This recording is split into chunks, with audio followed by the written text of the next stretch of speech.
आज अगर आपसे कोई पूछे कि दुनिया का सबसे अमीर आदमी कौन है तो आपके दिमाग में एक ही नाम आएगा, Elon Musk. Elon Musk. Elon Musk. Elon Musk. Elon Musk. Open AI से लेके टेस्ला तक, ट्विटर से लेके स्पेसएक्स तक, जिस कंपनी में भी देखो इलॉन मस्क की सक्सेस के चर्चे हैं। लेकिन इलॉन मस्क की ये सक्सेस हमेशा से उनके साथ नहीं थी। उनकी लाइफ में ऐसा टाइम था कि वो फैक्ट्रीज में काम किया करते थे। अब सवाल ये उठता है कि फिर कैसे इन्होंने इतना सब कुछ अचीव कर लिया, कैसे वो खुद को यहाँ तक लाने में सक्सेसफुल रहे और आखिर इन्होंने ऐसा क्या किया कि आज वो इतने सक्सेसफुल और इतने अमीर हैं। सब कुछ जानेंगे आज की इस वीडियो में। So welcome to the documentary dimensions.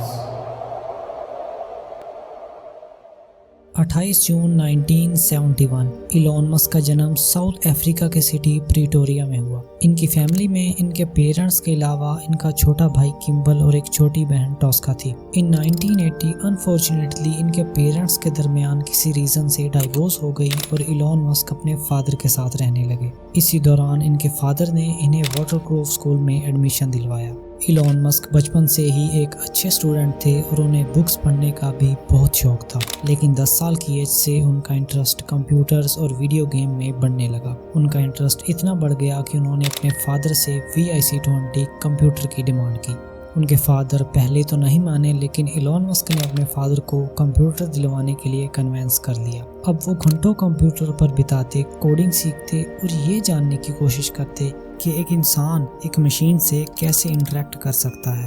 और एट द एज ऑफ 12 इन्होंने पास्कल और टर्बो C++ दो प्रोग्रामिंग लैंग्वेजेस का यूज़ करके इन्होंने 1983 में ब्लास्टर नाम से एक अपनी वीडियो गेम क्रिएट कर ली, जिसको इन्होंने $500 में एक मैगजीन को बेचा। इसके बाद इन्होंने 2 और गेम क्रिएट की और उनको भी एक मैगजीन को बेच दिया। ये उनकी लाइफ की पहली सक्सेस थी और इलॉन मस्क इस पर बहुत खुश थे। इसके बाद अनफॉर्चुनेटली वो साउथ अफ्रीका से मूव करके कनाडा आ जाते हैं, जहां वो यूनिवर्सिटी ऑफ पेंसिल्वेनिया में एडमिशन के लिए जाते हैं। लेकिन यूनिवर्सिटी के दूसरे ही दिन वो यूनिवर्सिटी से ड्रॉप आउट कर देते हैं और पेलो एल्टो में एक छोटा सा ऑफिस रेंट पर लेते हैं, जहां पर वो अपने भाई किम्बल और ग्रीक के साथ ज़िप्टो नाम से एक सिटी गाइड वेबसाइट स्टार्ट करते हैं। इस वेबसाइट को रन करने के लिए उनके पास सिर्फ एक ही कंप्यूटर था, जिसमें दिन में वेबसाइट चलती और रात में इलॉन मस्क इस पे कोडिंग किया करते। आखिरकार ग्रीक और इन दोनों भाइयों की मेहनत को सक्सेस मिली और फरवरी 1999 में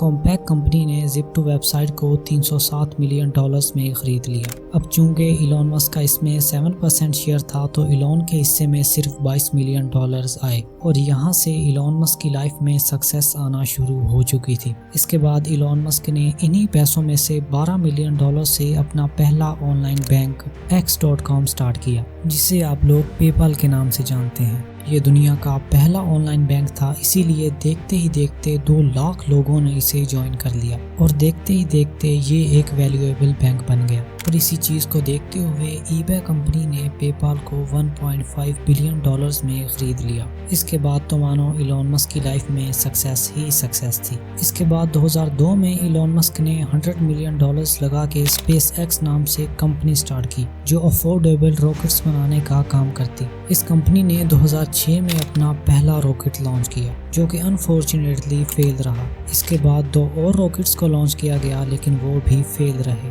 बट 2008 में इलॉन मस्क का एक रॉकेट अपने ऑर्बिट तक सक्सेसफुली लॉन्च हो गया और इसी सक्सेस के साथ इलॉन मस्क ने नासा से $1.6 बिलियन में 12 फ्लाइट्स का कॉन्ट्रैक्ट भी साइन कर लिया। लेकिन इलॉन मस्क यहीं पर नहीं रुके। इसके बाद उन्होंने टेस्ला कंपनी में इन्वेस्ट करने का सोचा। टेस्ला एक फेमस कार कंपनी जो अपनी इलेक्ट्रिक कार्स यानी बैटरी से चलने वाली कार्स बनाने और अपनी कार्स में ऑटो पायलट ड्राइवर की वजह से फेमस है। इलॉन मस्क ने फरवरी 2004 को इस कंपनी में $6.35 मिलियन इन्वेस्ट किए और इस कंपनी के शेयर होल्डर बन गए। लेकिन इलॉन मस्क अपनी इतनी सक्सेस से भी खुश नहीं थे। इलॉन मस्क ने सोचा कि कंपनीज बहुत बना ली, अब क्यों ना ट्विटर को भी खरीद के अपने नाम किया जाए। और फाइनली 2022 को इलॉन मस्क ने ट्विटर को $44 बिलियन में खरीद के अपने नाम कर लिया। ट्विटर के अलावा भी वो अपनी लाइफ में सब कुछ अचीव कर चुके थे, लेकिन फिर भी उन्होंने मेहनत करना नहीं छोड़ी। 2016 में इलॉन मस्क ने अपने 7 साइंटिस्ट के साथ मिलकर न्यूरालिंक की खोज पर काम स्टार्ट किया था।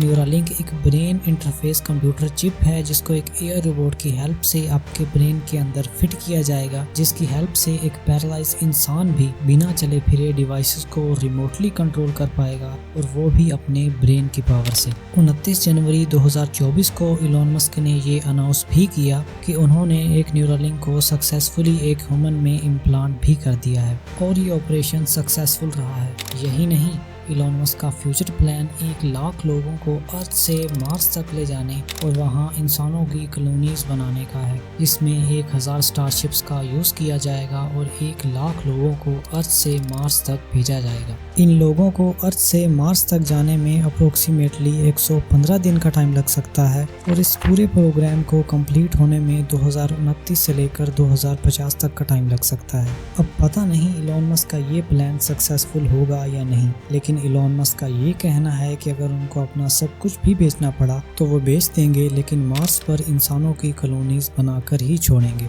इलॉन मस्क मार्स पर कॉलोनीज बनाने और अपने हर प्लान को सक्सेसफुली कंप्लीट करने में कामयाबी हासिल कर रहा है, लेकिन उनकी ये सक्सेस स्टार्टिंग से उनके साथ बिल्कुल नहीं थी।